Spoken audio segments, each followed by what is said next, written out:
আসসালামু আলাইকুম। Lifestyle with বউ শাশুড়ি পেজের পক্ষ থেকে স্বাগতম জানাচ্ছি। আশা করি আপনারা সবাই ভালো আছেন। আমি আজকে রান্না করব মুরগির কলিজা দিয়ে আলু।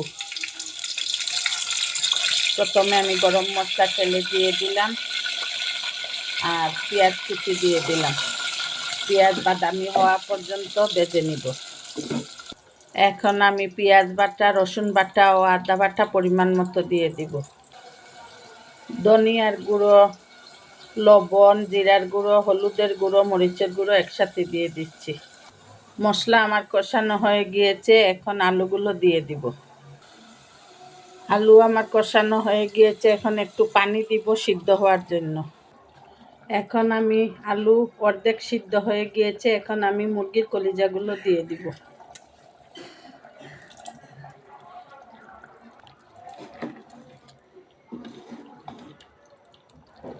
এখন আবার ডেকে দিব। এখন আমি কিছু পেঁয়াজ কলি দিয়ে দিব।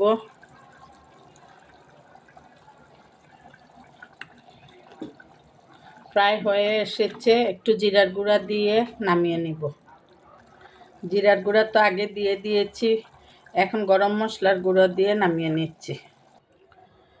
লাইফস্টাইল উইথ বউ শাশুড়ির পাশে থাকবেন, আমাদের জন্য দোয়া করবেন, আমরাও আপনাদের জন্য দোয়া করব। আল্লাহ হাফেজ। আসসালামু আলাইকুম ওয়া রাহমাতুল্লাহি ওয়া বারাকাতুহু।